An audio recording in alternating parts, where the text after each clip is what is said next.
தாவேக ஆட்சி வந்ததுக்கப்புறம் ஜோசியர் ஒருத்தரை நியமனம் பண்ணாங்க. இப்போ ஒரு கர்நாடகக்காரரால் டெல்லி பிரதிநிதியாக நியமிக்கிறாங்க அப்படிங்கிறதும் பெரிய சர்ச்சையாகவே இருந்துகிட்டே இருக்கு. ஏன் தொடர்ந்து இந்த மாதிரியான பிரச்சனைகளை தனி செயலாளராகவோ இது மாதிரியோ ஏன் இப்படி நியமிக்கலாமா? இவங்க ஏன் பண்ணுறதுக்கான காரணம் என்னது? உங்கள் கட்சியில் இல்லைனாலும் கூட வைகோ அந்த இடத்துக்கு அனுப்புவாங்கன்ற மாதிரி ஒரு பேச்சு இருந்துச்சு. அது ரொம்ப ஒரு சிலாக்கியமானதாக இருந்திருக்கும். ஏன்னா அவர் வந்து ஒரு 18 ஆண்டுகள் அங்கே நாடாளுமன்றத்தில் இருந்தவர், மேலவையில் இருந்தவர். ஆதவர்ஜுனா ஒரு ஸ்டேஜில் டிவிகேவும் அதிமுகவும் ஒன்று தான், அழிஞ்சிடாது, நாங்கள் அப்படியே மெர்ஜ் ஆயிடுவோங்கிற மாதிரி. இல்லை, நான் கூட அப்படித்தான் நினைக்கிறேன். அதிமுக சங்கமிக்க போகிற இடம் வந்து தாவேகா. 5 ஆண்டுகளாக உள்ளுக்குள்ளே இருக்கிற நிஜமான அல்லது கற்பனை எதிரிகளோடவே சண்டை போடுறதுல போயிடுச்சு எடப்பாடியினுடைய அரசியல் வாழ்வு. அவருடைய உண்மையான எதிரி திமுக என்பதை அவர் மறந்துட்டார். தீய சக்தின்னு அவரில் சொல்லியிருக்கணும். வைகோ அவர்கள் வந்து 2021 திமுக கூட்டணியில் இணையும் போது கலைஞர் வந்து என்னை ஸ்டாலினை பார்த்துக்க சொன்னார் அப்படின்னாப்புல. இப்போ வெளியில் வரும்போது நான் அவமானத்தோடு தான் அந்த கூட்டணியில் இருந்தேன், என்னால் அங்கே வந்து இருக்கவே முடியல அப்படின்னு சொல்கிறாரு. வெளிப்படையாகவே சொல்கிறாரு. முதல்வர் 2 பேரையும் ராஜினாமா பண்ண சொன்னாங்க, நான் வந்து 2 பேரையும் எம்எல்ஏ ஆக்கிறேன் அப்படின்னு விஜய் சொன்னார் அப்படின்னு ஓப்பனாகவே சொல்கிறாரு. இல்லை இவ்வளோ ஆண்டு காலமாக அரசியல் இருக்காரு, இல்லை ஒரு வேளை வயசானதுனால அப்படி சொல்கிறாரா? இவங்களுக்கு அறுதி பெரும்பான்மையை இவங்களே சொந்தமாக ஏற்படுத்திக்கிட்டாங்கன்னு வச்சுக்குவோம். இன்னும் ஒரு வருஷம் 2 வருஷத்தில். அதுக்கு பிறகு இந்த கம்யூனிஸ்டுகள், விடுதலை சிறுத்தைகள் இவங்களை வந்து நிறைய இவங்க பொறுத்து கொள்ள வேண்டுமா அப்படின்ற சிந்தனை உள்ளுக்குள்ளேயே இருக்கும்.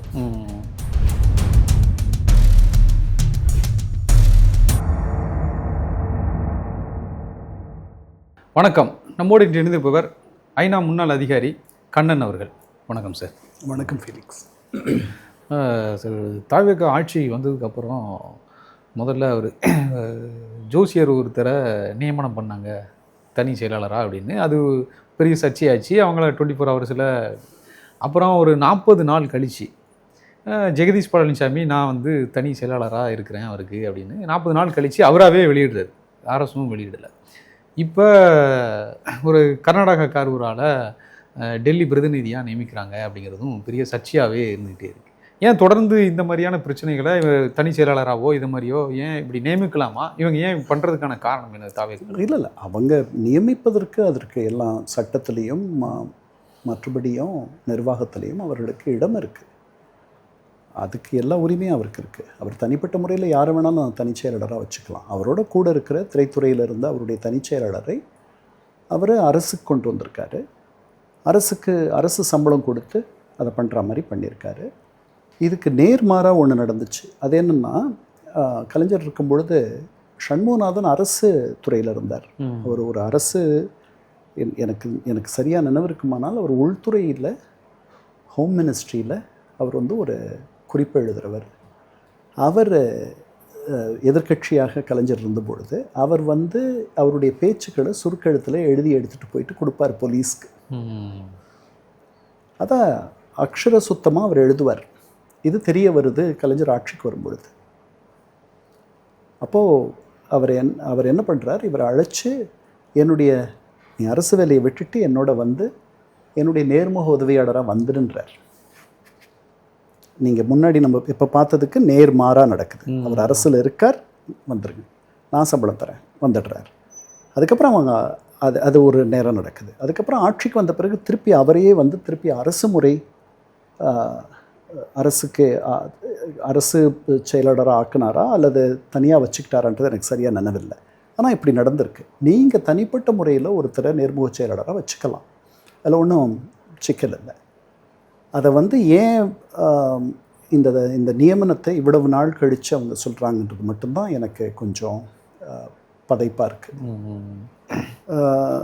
இல்லை, இப்போ அவர் வெங்கட்ராமன் அவர் கன்னடா வரேன் ஜோதிடருடைய நியமனத்தில் நம்ம எல்லாருக்குமே ஒரு மாற்று கருத்து இருந்துச்சு. அவரை நீங்கள் அந்த நியமனம் வந்து ஒரு தகுதி வாய்ந்த நியமனமான்ட்டு, ஏன்னா அரசியல் அரசியல் ஆலோசனை சொல்கிற அளவுக்கு அவர் இருக்காரா அப்படின்றது தெரியல.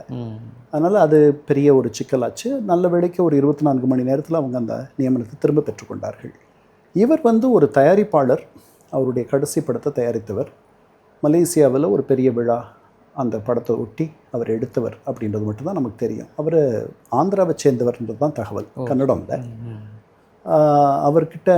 அவரை ஏன் நியமித்தாங்க அப்படின்ற தகவல் அவங்க நமக்கு சொன்னால் தான் நமக்கு தெரியும், மேற்கொண்டு விமர்சனம் பண்ண முடியும். ஆனால் அவருடைய தோழமை கட்சிகளே, ஆதரவு தரக்கூடிய இடதுசாரிகளே அந்த நியமனத்தை குறை சொல்லியிருக்காங்க. எனக்கும் அந்த நியமனம் புரியலை. எவ்வளவோ தகுதி வாய்ந்தவர்கள் இருக்கிறார்கள் ரொம்ப. ஏன்னா இது ஒரு பெரிய பொறுப்பெல்லாம் கிடையாது. இது என்னென்னா, இங்கே உங்களால் ஒருத்தருக்கு ஒரு இடத்துல கொண்டு போய் அவரை பொருத்த முடியலன்னா, இந்த ஒரு போட்டி நடக்கும். அந்த போட்டியில் ஆறுதல் பரிசுன்னு தருவாங்க தெரியுமா? முதல் 2, 3 இடங்களுக்கு நீங்கள் வரலைன்னா நீங்கள் மனசு சோர்ந்து போயிடக்கூடாதுன்றதுக்காக உங்களுக்கு ஒரு ஆறுதல் பரிசு தருவாங்க. அந்த மாதிரி ஒரு பதவி. இந்த பதவியில் பழைய அமைச்சர் ராஜாராம் எம்ஜிஆர் காலத்தில் இருந்தார். அவர் பல ஆண்டுகள் நாடாளுமன்ற உறுப்பினராக இருந்தவர். அவருக்கு நல்ல பழக்கம் எல்லாரும், மொராஜியிலேருந்து இந்திரா காந்தியிலேருந்து எல்லாரும் ரொம்ப நல்ல பழக்கம். அது ஒரு தமிழக அமைச்சருக்குரிய அந்தஸ்தோடு அந்த இடத்துல இருந்தார். இங்கேக்கும் அங்கேக்கும் ஒரு பாலம் ஏற்படுத்துகிற ஒரு முயற்சி அது. அந்த இடத்துல பல பேர் இருந்திருக்காங்க. அது ஒரு பெரிய பொறுப்புன்னா நீங்கள் சொல்ல முடியாது. எனக்கு தெரிஞ்சு தடவாய் சுந்தரம் இருந்திருக்காருன்னு நினைக்கிறேன். இதுக்கு முன்னாடி திமுக ஆட்சியில் விஜயன்ட்டு ஒரு எம்பியோ, பழைய எம்பியோ அவரை போட்டிருந்தாங்க. அவங்க யார் அந்த பொறுப்பில் இருந்தாலும் நான் உங்ககிட்ட சொன்னேன்னா கூட உங்களுக்கு அவங்கள பெருசாக தெரியும்னு கூட சொல்ல முடியாது. அதனால் அது ஒரு பெரிய பொறுப்புன்ட்டுலாம் நம்ம எடுத்துக்க வேண்டிய அவசியம் இல்லை. அது ஒரு குறியீடு, ஒரு சிம்பலிசம். அவங்க போய் தான் டெல்லியோட நமக்கு ஒரு உறவு வளர்க்கணுமா அப்படிலாம் இல்லை. எத்தனை மாநிலங்கள் இந்த மாதிரி பொறுப்புகள் இருக்குது அப்படின்றதும் எனக்கு சரியாக தெரியல. கேரளாவில் இருக்குது, பழைய இடதுசாரி அமைச்சரவையில் அந்த மாதிரி ஒருத்தரை போட்டிருந்தாங்க. இன்னும் தகுதி வாய்ந்த இவருடைய தகுதி நமக்கு தெரியாது. அதனால் நம்ம அவருடைய தகுதி குறைச்சலை பற்றி எதுவும் நம்ம சொல்லலை. பொதுவெளியில் தெரிந்த, தகுதி படைத்த, பொது வாழ்க்கையில் நன்கு அறிமுகமான ஒருவரை அவர்கள் அப்படி பயன்படுத்தி இருக்கலாம். ஒரு பின்னணி உள்ளவரை, ஒரு சினிமா தயாரிப்பாளர் அப்படின்றது தான் நம்ம முன்னாடி நிற்குது. அதை தவிர்த்திருக்கலாம் தான். அப்புறம் அவங்க இப்போ அவருக்கு தமிழ்நாட்டில் ஓட்டர் ஐடி இல்லை, அவருக்கு தமிழ்நாடு பிரதிநிதியே இல்லை அவர். அப்புறம் எப்படி நீங்கள் தெலுங்கானாவில் உள்ள ஒரு ஆளை தமிழ்நாட்டு பிரதிநிதியாக டெல்லிக்கு நியமிக்க முடியும்னு திமுகவில் கேள்வி இல்லை. அதெல்லாம் ரொம்ப, அதாவது இதெல்லாம் பேக்ரவுண்ட் செக்குன்ட்டு ஒன்று உண்டு. அமெரிக்காவில் நீங்கள் ஒரு பதவிக்கு உங்களை தேர்ந்தெடுக்க போகிறாங்கன்னா, உங்களை அதிபர் தேர்தலில் அவர் துணை அதிபர் உங்களை என்னோட சேர்ந்து நம்ம நிற்க போகிறோம் அப்படின்னா உங்களை பற்றி தலைகீழாக அலசி ஆரம்பிச்சிருவாங்க.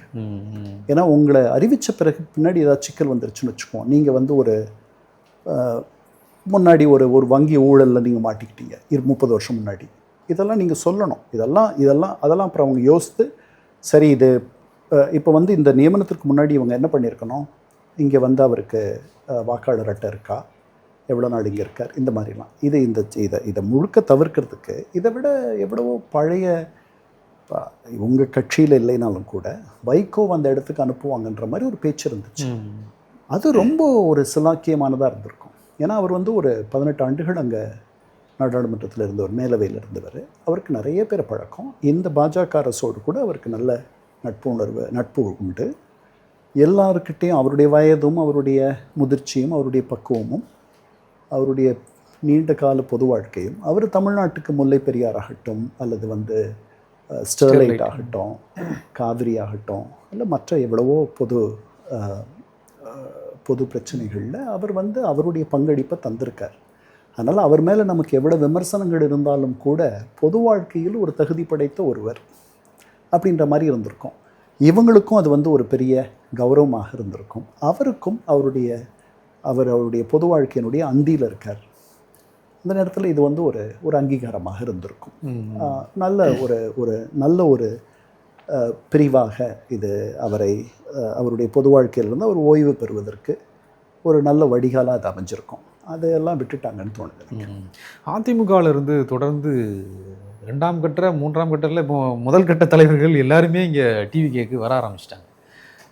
எம்ஆர் விஜயபாஸ்கரும் அடுத்து இணைய போகிறதா தகவல்கள்லாம் வருது.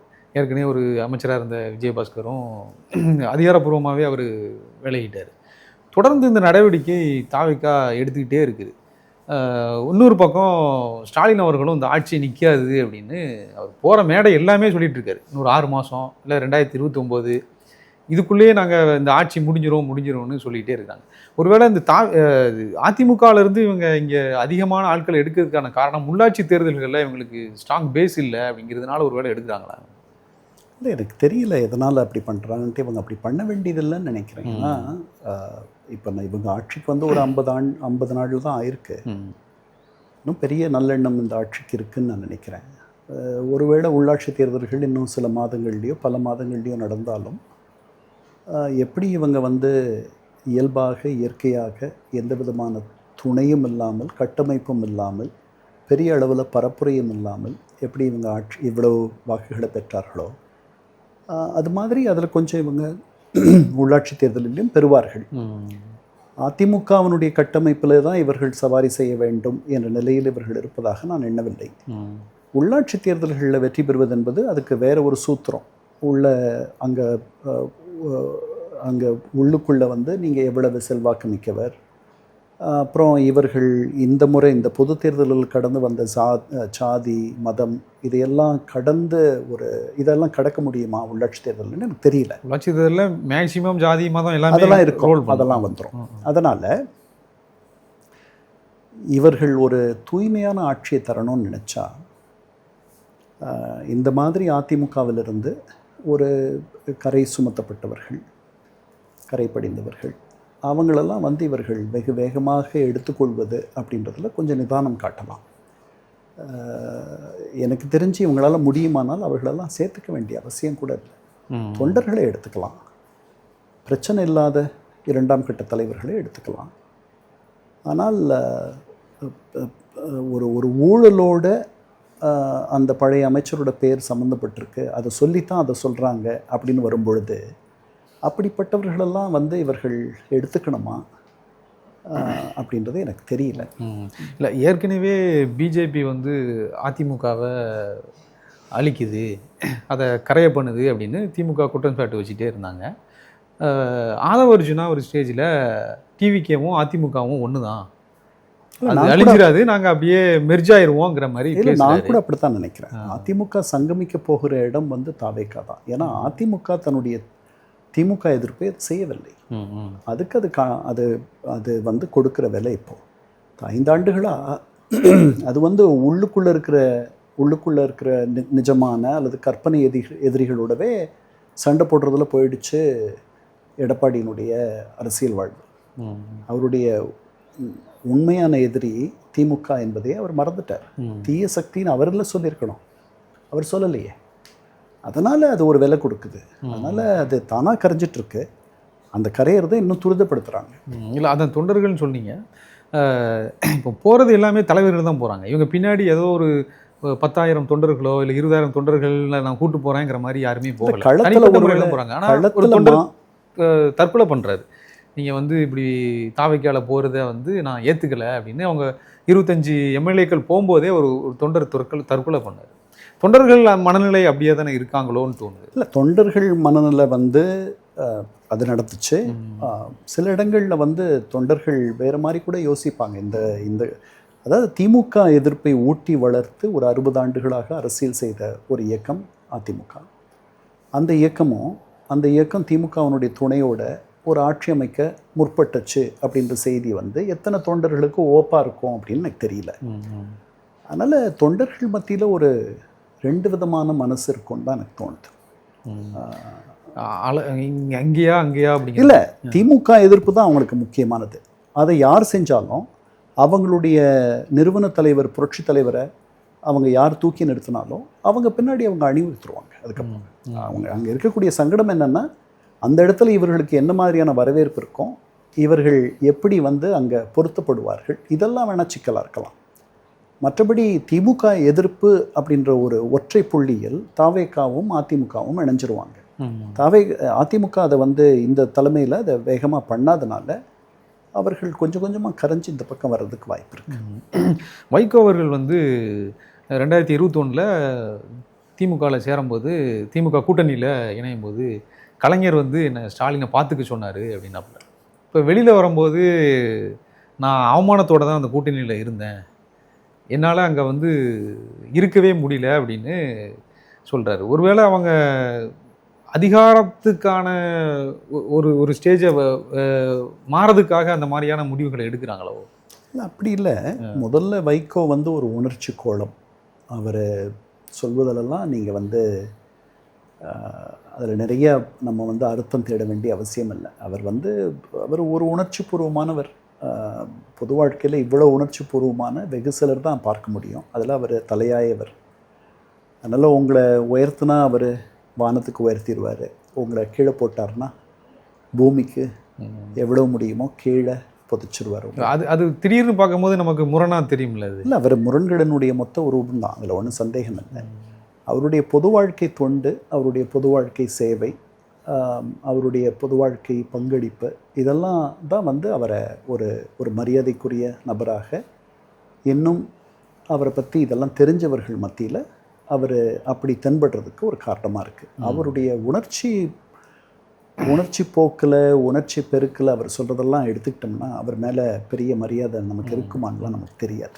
ஏன்னா தொடர்ந்து மல்லை சத்யா வெளியில் போனாப்புல, இப்போ 2 எம்எல்ஏக்களும் இருந்த எம்எல்ஏக்களுமே வெளியில் போயிட்டாங்க. அவங்க 2 பேரும் அவங்க கட்சியில் மிகப்பெரிய பழமையான ஆட்கள், வைகோவினுடைய எல்லா காலகட்டங்களையும் துணை நின்றவங்க.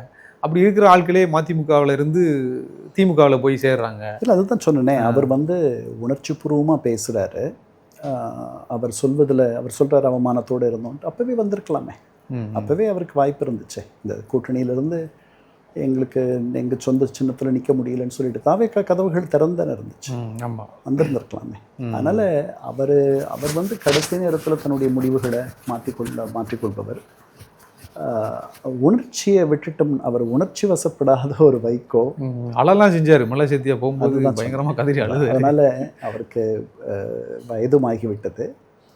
நான் நினைக்கிறேன் பொது வாழ்க்கையில் இருக்கிற தலைவர்களுக்கு எந்த உலகத்துலேயும் ஒரு 80 வயதுக்கு மேல் அவர்கள் வந்து அவர்களுடைய பேர குழந்தைகளோடவும் அவர்கள் வந்து அவர்களுடைய பொது வாழ்க்கையை திரும்பி பார்ப்பதும், புதிதாக வரக்கூடிய இளைஞர்களுக்கு அவர்களை ஆற்றுப்படுத்துவதும், அவர்களுக்கு ஆலோசனை சொல்லுவதும் அப்படின்ற மாதிரி போயிடணும். இல்லைன்னா இந்த மாதிரி நாம் அவரை பற்றி விவாதிக்க வேண்டிய ஒரு அவசியத்துக்கு வந்துடும். இல்லை, அதான் வெளிப்படையாகவே சொல்கிறாரு. இப்போ குதிரை பேரம்னு பேசிகிட்டு இருக்கும்போது அவர் வெளிப்படையாகவே சொல்கிறாரு, முதல்வர் 2 பேரையும் ராஜினாமா பண்ண சொன்னாங்க, நான் வந்து 2 பேரையும் எம்எல்ஏ வாய்க்கிறேன் அப்படின்னு விஜய் சொன்னார் அப்படின்னு ஓப்பனாகவே சொல்கிறாரு. இல்லை, இவ்வளோ ஆண்டு காலமாக அரசியல் இருக்காரு, இல்லை ஒரு வேளை வயசானதுனால அப்படி சொல்கிறாரா, இல்லை அப்படித்தான் நினைக்கிறேன். ரெண்டாவது தான் நினைக்கிறேன். ஏன்னா இது ஓப்பனாகவே இது குதிரை பேரமா, இல்லை ஏன் அப்படி ராஜினாமா பண்ண சொல்லணும் விஜய் முதல்வர் அவர்கள் சொல்லணுங்கிற. திமுக விட்டு நான் வரல அப்படின்னு ஒருத்தர் சொல்லிட்டாரு. அது ஒட்டக பேரமானலாம் கேட்டார் இல்லையா? இது குதிரை பேரம்னா அது ஒட்டக பேரமா அப்படின்லாம் கேட்டார். இல்லை, அதுதான் அவர் வந்து ஒரு உணர்ச்சி பூர்வமான உணர்ச்சி கோலம். அவர் உணர்ச்சி பட்டு பேசுகிற, உணர்வுப்பட்டு உணர்ச்சி வயப்பட்டு பேசுகிற அவருடைய பேச்சுக்களெல்லாம் நம்ம வந்து பார்க்காத இருக்கிறதே நல்லது. அது வந்து அவருடைய பிம்பத்தை நிறைய சிதைச்சிரும். ஆனால் அவருடைய பங்களிப்பை நாம் மறந்துடக்கூடாது. அது தனி. அவர் வந்து நான்லாம் ஒரு 40 ஆண்டுகளுக்கு முன்னாடிலாம் அவரை வந்து ஒரு பெரிய ஒரு ஆதர்ஷ புருஷராக பார்த்த காலமெல்லாம் உண்டு. நாங்கள் இடமே இல்லை. அதுதான், அதனால தான் சொல்கிறேன், அந்த ஹை பாயிண்ட்லேயே விலகி உச்சத்தில் இருக்கும் பொழுதே பொது வாழ்வில் இருக்கக்கூடிய தலைவர்கள் அவங்க மெதுவாக தங்களை பின்னுக்கு எடுத்துக்கிட்டாங்கன்னா நல்லாயிருக்கும். ஏன்னா அது ஒவ்வொரு பருவத்திற்கும் உடலுக்கும் மனதுக்கும் ஏற்ற மாதிரி நம்ம மாற்றிக்கிட்டா தான் நல்லதாக இருக்கும். ஆனால் ஜெயலலிதா, கலைஞர் அவங்கெல்லாம் அப்படி இல்லைல்ல. அதுதான் அந்த இல்லை, அது ஜெயலலிதா அவங்க ஒன்றும் பெரிய வயதாக அவங்களுக்கு உடம்பு முடியல. கலைஞர்லாம் விலகி இருக்கணும். ஒரு பலமுறை விலகுவதாக ஒரு சொன்னார். சாக போறேன், எனக்கு பதவி கொடுங்கலாம் பேச ஆரம்பிச்சார். அதனால அவர் வந்து விலகி இருந்திருக்கணும். விலகி அவர் வந்து முழுக்க இலக்கிய பணி, தமிழ் அந்த மாதிரி போயிட்டுருக்கணும். அது அவரை கொண்டாடிட்டு இருப்பாங்க தமிழர்கள். அதனால் அது அவரை தவற விட்டுட்டார். தெரியல, அது என்னமோ ஒரு மனிதர்களுக்கு இருக்கக்கூடிய ஒரு அதிகாரம். குறையாக இருக்குது. அமெரிக்காவில் மேற்குலகத்தில் அப்படி கிடையாது. இப்போ பாருங்கள்,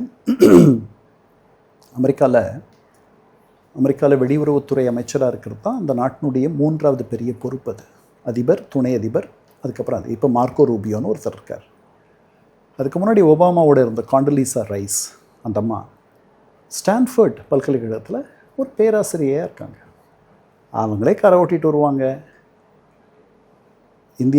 அமெரிக்காவினுடைய 3வது பெரிய, அவங்களுக்கு தனி விமானம் உண்டு, ஏர்ஃபோர்ஸ் 3ன்னு நினைக்கிறேன். ஏர்ஃபோர்ஸ் 1 வந்து அதிபர், ஏர்ஃபோர்ஸ் 2 வந்து துணை அதிபர், ஏர்ஃபோர்ஸ் 3 வந்து இவர்து 3வதா வெளியுறவுத்துறை அமைச்சர். அவங்க வருவாங்க, பாடம் நடத்துவாங்க.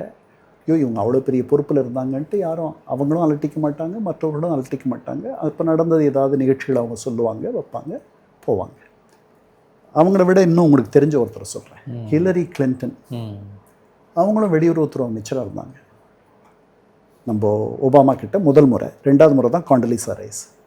அவங்க ஜார்ஜ் டவுன் பல்கலைக்கழகத்தில் இதே வேலையை தான் பண்ணுறாங்க, சொல்லித்தராங்க. நம்ம ஆட்கள் யாராவது பண்ணுவாங்க?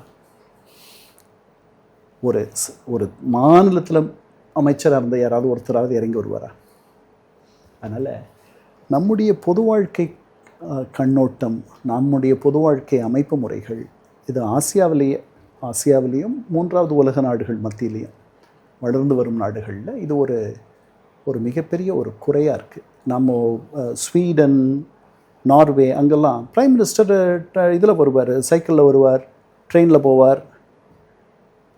கற்பனை பண்ண முடியுமா? இங்கே வேணால் ஒருவேளை ஒரு இடதுசாரி முதல்வர் வேணால் அந்த மாதிரி எதேனும் பண்ணலாம், இல்லை பாண்டிச்சேரியில் வேணால் முதல்வர் அப்படி பண்ணலாம். வேறு எங்கேயாவது நடக்குமா?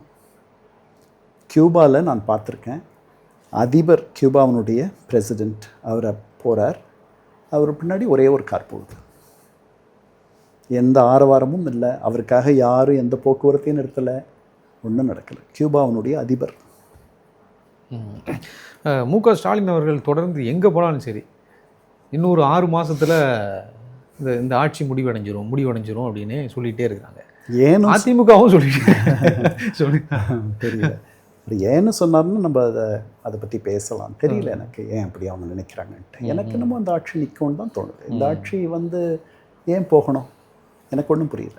போகாது. இந்த இப்போ இடைத்தேர்தல்கள் அவங்க வென்று, அவங்க கூட்டணியில் உள்ளவங்க இங்கே இருக்காங்க. அவங்க கூட நாளைக்கு, அதாவது இவங்களுக்கு அறுதி பெரும்பான்மையை இவங்களே சொந்தமாக ஏற்படுத்திக்கிட்டாங்கன்னு வச்சுக்குவோம், இன்னும் ஒரு வருஷம் 2 வருஷத்தில். அதுக்கு பிறகு இந்த கம்யூனிஸ்டுகள், விடுதலை சிறுத்தைகள், இவங்களை நிறைய இவங்க பொறுத்து கொள்ள வேண்டுமா அப்படின்ற சிந்தனை உள்ளுக்குள்ளேயே இருக்கும். அதனால் அவர்களை அவங்க அந்த நேரத்தில் அவங்களுடைய தோழமை வேணுமா வேண்டாமான்றது முடிவெடுத்துட்டாங்கன்னா மீண்டும் இடதுசாரிகள் அங்கே போனாலும் போயிடலாம். அதெல்லாம் நடக்கும். உங்களுடைய கருத்துக்களை மிக தெளிவாக முடிச்சதுக்கு ரொம்ப நன்றி சார்.